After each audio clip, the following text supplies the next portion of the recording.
What if I told you that one of Hollywood's most beautiful and talented actors was secretly being blackmailed by his own movie studios, forced to hide who he really was, and slowly destroyed by a system that used his deepest secrets against him?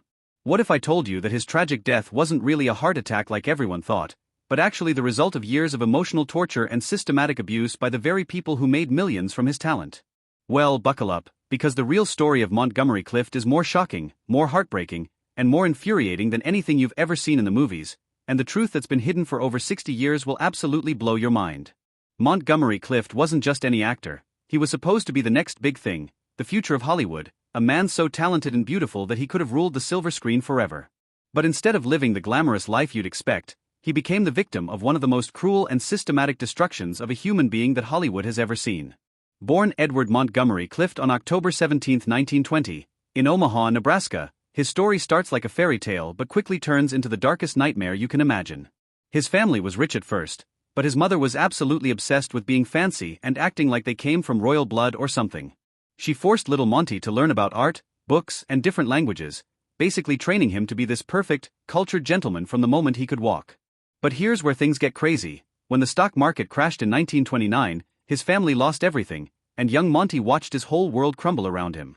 This wasn't just about losing money. This was about a little boy seeing that everything he thought was secure and safe could disappear in an instant, and this fear and sadness would stay with him for the rest of his life, making him feel emotions so deeply that it would later make him one of the greatest actors who ever lived, but also one of the most tortured souls Hollywood has ever known. When Monty was just 15 years old, can you believe that, 15? He was already performing on Broadway in New York, which is like the most important place in the world for actors who perform on stage. His very first play was called Fly Away Home, and immediately, everyone who saw him knew they were watching something special, something different, something that would change everything. Unlike other actors who just wanted fame and money and to see their names in lights, Monty thought acting was like the most sacred art form in the world, and he worked harder than anyone else to perfect his craft. During the 1940s, he became known as one of the most talented young stage actors in all of America, working with huge stars and earning respect from everyone in the theater world. But here's what made him truly revolutionary. He believed acting should feel completely real and honest, not fake or over the top like most actors did back then, and this philosophy would completely change how people thought about what acting could be. Then Hollywood came calling, and in 1948, Monty made his first movie called Red River with the legendary John Wayne, and let me tell you, this was like watching two completely different kinds of actors from two completely different worlds collide on screen. While John Wayne was all tough and macho and traditional, Monty brought this quiet sadness and deep thinking to his character that nobody had ever seen before in a cowboy movie. That same year, he starred in The Search, which was about a young person who survived the Holocaust, and this performance was so incredibly powerful and heartbreaking that he got nominated for an Academy Award for Best Actor. People immediately realized they were looking at a completely new kind of movie star. He was devastatingly handsome, yes, but he also seemed haunted and mysterious, gentle but incredibly strong at the same time. His thin, sculptured face and those intense, piercing eyes made women all over America fall desperately in love with him, but it was his honest emotions and the way he could show a character's deepest inner struggles that made him absolutely unforgettable. Along with Marlon Brando and James Dean, Monty became part of a revolution that changed acting forever, making it more real and emotional and human than it had ever been before. Even though he never went to the famous actor's studio like Brando did, Monty still completely transformed what it meant to be a male actor in movies. He made it okay, no, he made it powerful and beautiful, for men to show their feelings, to be vulnerable, to cry, to be scared, to be human instead of just being tough guys all the time. This changed what it meant to be a leading man in Hollywood for decades and decades to come, and actors today still try to capture what Monty brought to the screen. Throughout the 1950s, Monty gave performance after performance that left audiences speechless and critics running out of words to describe how incredible he was. In 1951's A Place in the Sun, he played George Eastman, a poor man torn between his desperate desire for success and his overwhelming love for a woman, and he acted opposite the stunning Elizabeth Taylor, who would become his closest friend for the rest of his life. The chemistry between Monty and Elizabeth was so electric, so real, so passionate that their scenes together are still considered some of the most romantic and beautiful ever put on film. Then in 1953 came From Here to Eternity, where Monty played Private Robert E. Lee Pruitt, a soldier who refused to follow orders because of his principles, and this performance earned him his second Oscar nomination. His acting was so raw, so quietly devastating, so emotionally deep that it showed the world just how far an actor could go in expressing human pain and dignity. But then, on a night in May 1956, everything changed in the most horrible way imaginable. Monty was leaving a dinner party at Elizabeth Taylor's house when he got into a car accident that was so severe, so devastating, that it didn't just change his face, it changed his entire life, his career, his soul, everything.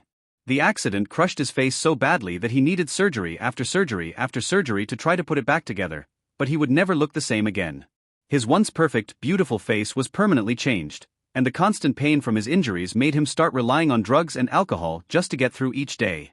But here's what most people don't know: this accident wasn't just the beginning of his decline, it was actually just one more terrible thing that happened to a man who was already being systematically destroyed by forces much more powerful and cruel than any car crash.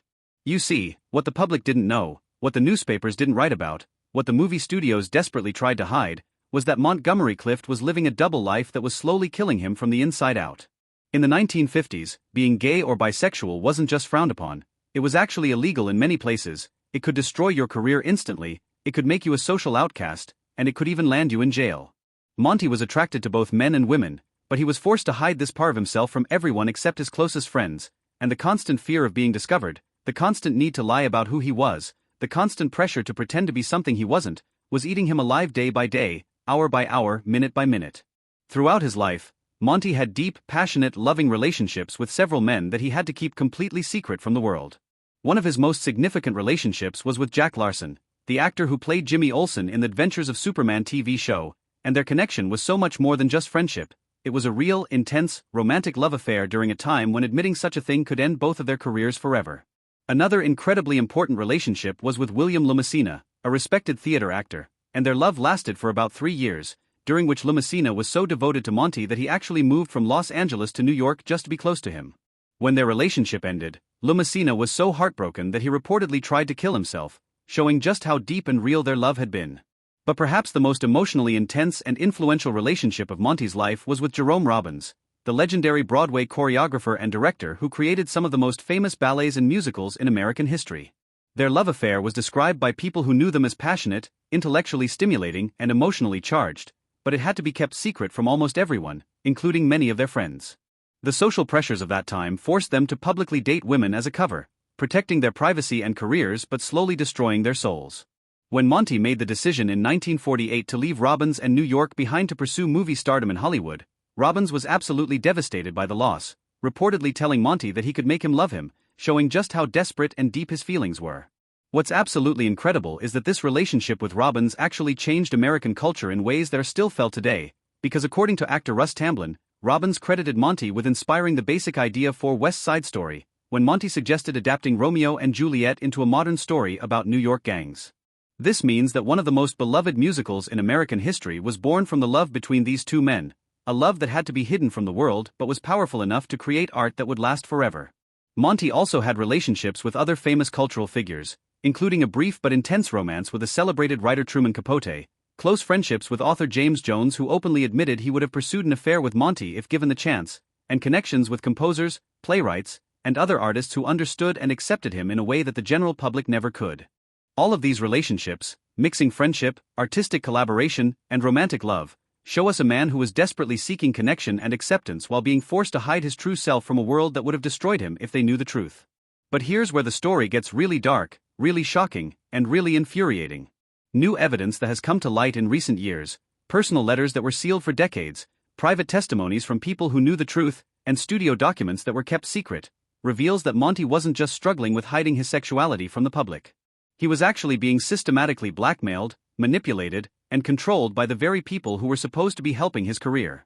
Studio executives knew about his relationships with men, and instead of supporting him or protecting him, they used this information as a weapon against him. They allegedly threatened to expose his secrets if he didn't do exactly what they wanted, controlling what roles he could take, how much money he could make, and basically every aspect of his professional life. Directors and agents, while making millions from his incredible talent, reportedly turned a blind eye to his emotional and physical deterioration because they didn't want to risk their own investments and careers. Even his famous comeback performance in Judgment at Nuremberg in 1961, where he played a man with intellectual disabilities who had been victimized by the Nazis, was achieved through incredible suffering that the public never saw. While audiences were amazed by his tortured, heartbreaking performance that lasted only a few minutes but earned him another Academy Award nomination, very few people knew that Monty was barely functioning during filming. He needed multiple takes for single lines, constant medication just to get through scenes, and continuous emotional support just to deliver his dialogue. His personal physician later revealed that during this time, Monty was suffering from undiagnosed PTSD from his accident, severe substance dependence, and extreme malnutrition, all conditions that were routinely ignored or downplayed by everyone around him who had a financial interest in keeping him working. The most heartbreaking and shocking revelation of all is about Monty's death in 1966. For decades, everyone believed he died of a sudden heart attack, a tragic but natural end to a troubled life. But the truth that's emerging now is far more disturbing and infuriating. According to people who were close to him in his final weeks, Monty's death was more likely the result of years of systematic neglect, emotional suppression, and completely untreated psychological trauma. One friend described his final years as a slow suicide, not through any single dramatic act, but through the cumulative weight of living in a world that demanded his brilliance while punishing him for his truth. In the weeks before his death, Monty had reportedly stopped eating almost entirely, had returned to heavy drinking, and had become so isolated that he barely saw anyone anymore. When he was found dead in his New York townhouse, he was completely alone, his body finally giving up after years and years of suffering that nobody had truly tried to address or heal. The mystery and tragedy of Montgomery Clift isn't just the story of a talented actor who died too young, it's the story of a man who was systematically destroyed by a society and an industry that demanded perfection while punishing authenticity. It's about the terrible, devastating cost of forcing people to hide who they really are, the absolute cruelty that fame can bring, and the dangerous, deadly silence that surrounded mental health issues in Hollywood's golden age. It's about a system that was perfectly happy to make millions of dollars from Monty's talent while slowly killing him with their demands for secrecy and their refusal to let him live honestly. Now that we're finally able to put together all the pieces of this tragic puzzle, one thing becomes painfully crystal clear. The truth behind Montgomery Clift's fall from grace isn't just heartbreaking, it's absolutely infuriating, and it serves as a warning that we must never forget about what happens when we force people to choose between being successful and being themselves, because sometimes that choice can literally be a matter of life and death.